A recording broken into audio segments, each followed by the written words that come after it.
अवधूत चिंतन श्री गुरुदेव दत्त.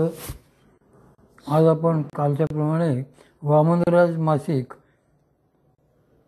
दिनांक 21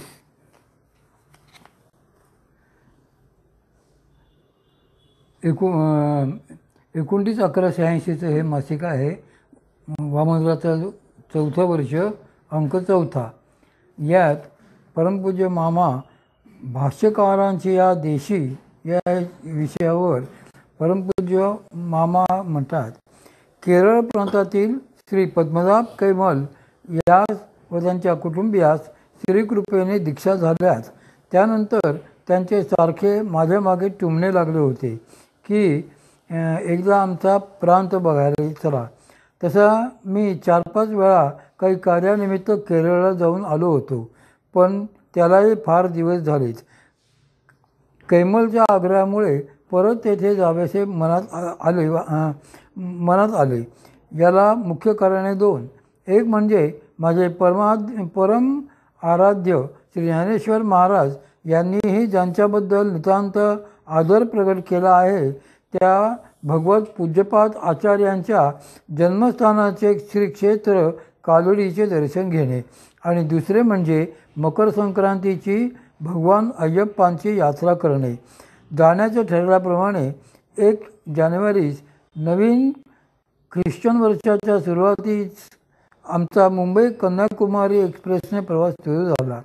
प्रवासात मी, कैमल, पिता पुत्र व चिरंजीव बंडू करंबळेकर असे आम्ही 4 जण होतो. खरे तर गाडी मुंबईहून 3:30 वाजता निघते व पूर्ण 37 तासांनी त्रिचूरला पोहोचते, पण वाटेत थोडा उशीर होऊन जवळजवळ 40 तास आम्हाला त्रिचूरला पोहोचण्यास लागले. 3:87 ला सकाळी 7:05 आम्ही त्रिचूर स्टेशनवर पोहोचलो. मुरलीधर कैमल आम्हाला घेण्यास टॅक्सी घेऊन आलाच होता. तेथून आम्ही घरी म्हणजे पल्लीपुरम नामक अम्याहमजवळच्या खेड्यात सुखरूप पोहोचलो. घरी आल्यानंतर स्नानादी नित्यकर्म उरकून भोजन झाले. भात, भाकरी, तुरीची आमटी व बटाट्याच्या काचऱ्या असा बेत होता. दुपारी तेथील ग्रामदेवता व श्री विष्णू मंदिराचे दर्शन आम्ही घेऊन आलो. रात्री सामुदायिक साधना झाली व नंतर सगळे झोपी गेले. दुसऱ्या दिवशी म्हणजे दिनांक 4 बसने आम्ही जिल्ह्याच्या ठिकाणी म्हणजे त्रिचूरला गेलो.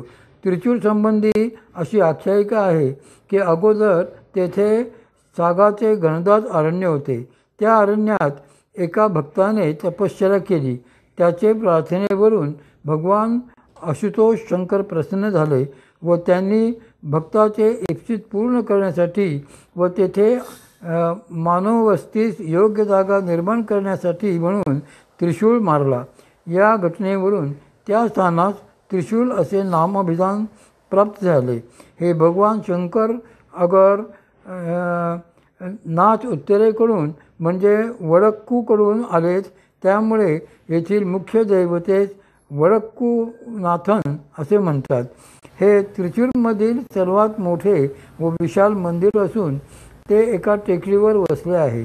त्रिशूळ या शब्दाचा अपभ्रंश होऊन पुढे त्रिचूर असे झाले. येथे 3 देवता आहेत. यात मंदिराला 4 मध्य दरवाजे आहेत. त्रि याचा अर्थ 3 देवता, एक तिरू, दुसरा शिव व तिसरा पेरूर. या 4 दरवाज्यांपैकी पूर्व व पश्चिमेचे दरवाजे अतिशय भव्य आहेत.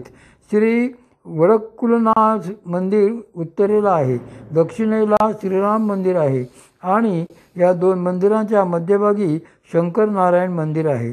या देवता ज्या भक्ताच्या तपश्चर्येवर प्रसन्न होऊन प्रगट झाल्यात ते भक्त म्हणजे साक्षात भगवान विष्णूंचे 6वे अवतार चिरंजीवी भगवान परशुराम होत. त्यांच्यावर प्रसन्न झालेल्या शिव व विष्णू यांचा समन्वय दाखवण्याकरता शंकर नारायण मंदिराचा आविर्भाव झाला असावा. येथील मूर्ती अर्धनारी नटेश्वराप्रमाणे आहे. वडक्कुळनाथाचे माते पार्वती मातेचे मंदिर आहे. ही लाकडी मूर्ती असून त्यावर सुवर्णाचा मुखवटा आहे. वडक्कुळनाथाचे वैशिष्ट्य म्हणजे ते स्वयंभू प्रगट झाले असून अंगुष्ठ मात्र आहेत. काहींच्या मते ही चाळुंका मध्यम आकाराची तर काहींच्या मते भव्य आहे. प्रत्यक्ष मात्र कोणीच त्यांना बघितलेले नाही, कारण त्यांच्यावर नित्य तुपाचा अभिषेक होत असतो व त्याप्रमाणे हजारो वर्षाचे तूप त्याच्यावर साठले आहे. आजही त्यांच्यावर रोज 6 किलो गाईच्या शुद्ध तुपाचा अभिषेक केला जातो. ते तूप वाटीने जेवढे वर फेकता येईल तेवढे फेकतात. त्यातून जेवढे खाली येईल तेवढे जमा करून त्याचा मुख्य प्रसाद देतात. हजारो वर्षापासून तुपाचा अभिषेक होत असल्यामुळे तुपाचा डोंगरच साठला आहे. त्यामुळे मूळ लिंग केवढे व कसे आहे याचा कोणालाच पत्ता नाही. तसेच आश्चर्य म्हणजे जवळ अनेक दिवे लावलेले असूनही त्यांच्या धगीने तूप वितळत नाही व यास वासही येत नाही. ही भगवंतांची करणी. या तुपाच्या डोंगरावर अत्रा-चंद्र बसवलेले असून त्यावर शेवटी नागाचा फणा आहे. येथे शेकडो वर्षाचे जुने तूप मिळत असल्यामुळे व ते फार औषधी असल्यामुळे वैद्य मंडळींकडून ह्या तुपास फार मागणी असते.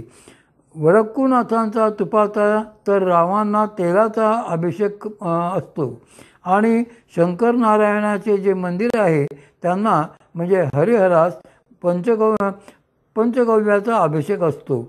वडक्कुळनाथाचे मागे पार्वती देवी आहे. त्यांची पूजा नेहमीप्रमाणे होते. येथे शिव पश्चिमाभिमुखी आहेत. आम्ही पूर्वेच्या भव्य दरवाजाने आत गेलो व वळसा घालून आतील मंदिरात गेलो. मंदिर गोल असून त्यावर चित्रे काढलेली आहेत. कळसांचाही आकार गोल आहे. मंदिरावर सोन्याचा कळस आहे. बाकी सबंध तांब्याचा पत्रा मारलेला आहे. कळसही भव्य आहे. मंदिरासमोर पोथी पठण वगैरे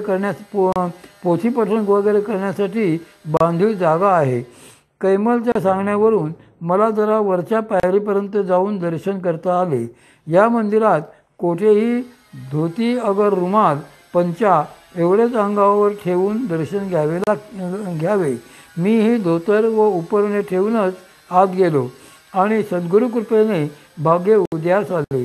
कैमलच्या सांगण्यानुसार एका पुजाऱ्याच्या मुलाने पणती लावली व तो मला तुपाचा डोंगर दाखवू लागला आणि त्याच वेळी आतून अत्यंत दिव्य असा सुगंध आला व माझ्या अंगावर रोमांच उभे राहिले.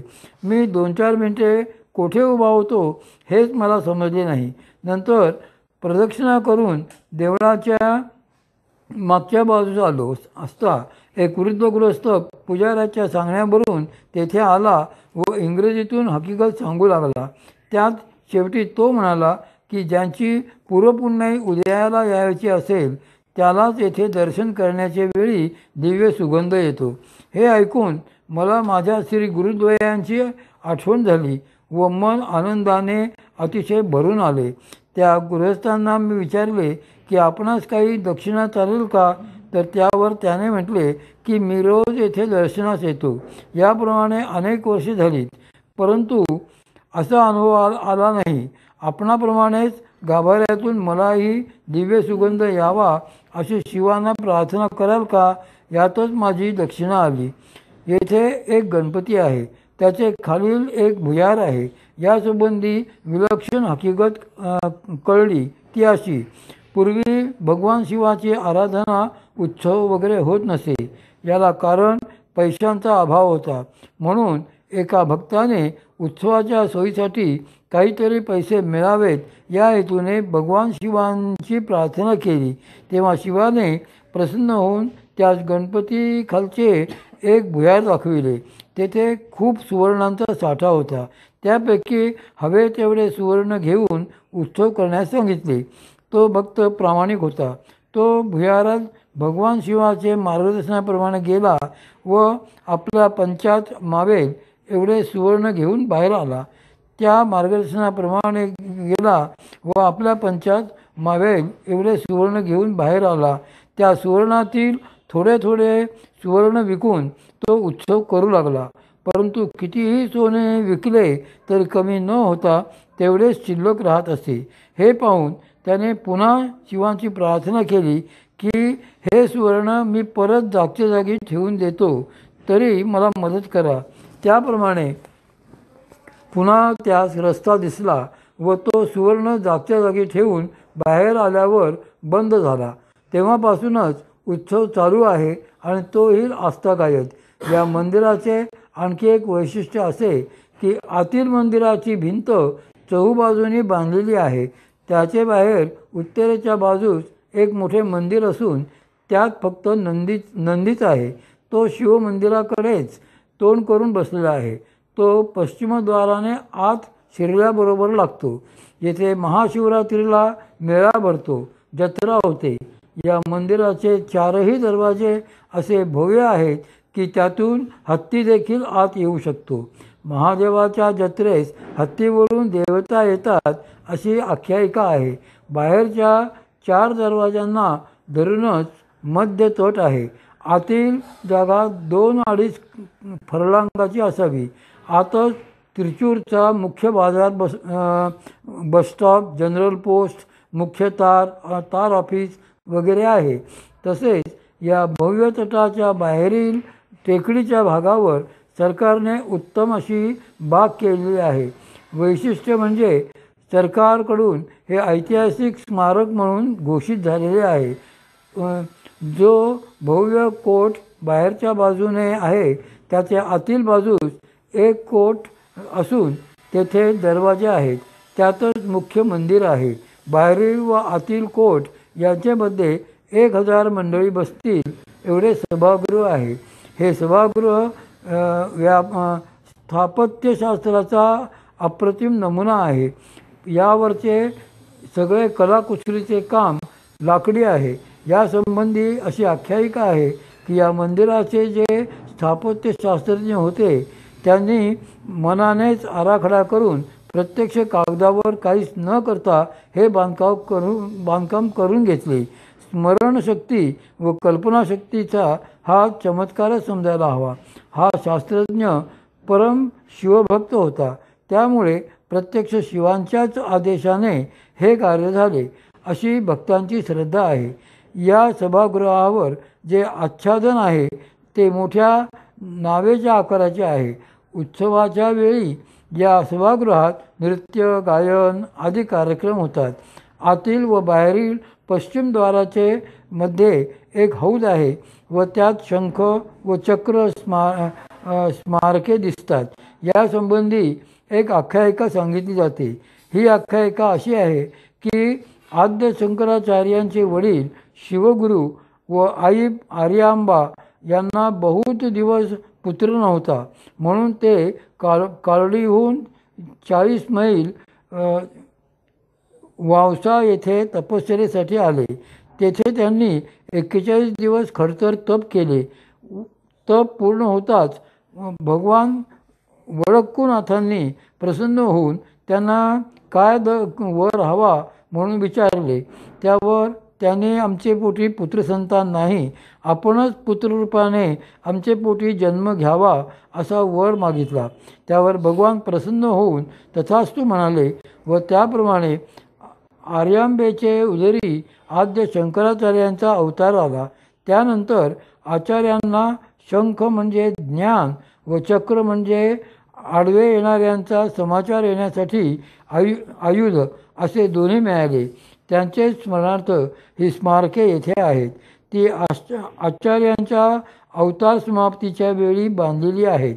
या स्मारकाशेजारीच आचार्यांची मूर्ती बसवून मंदिर बांधलेले आहे.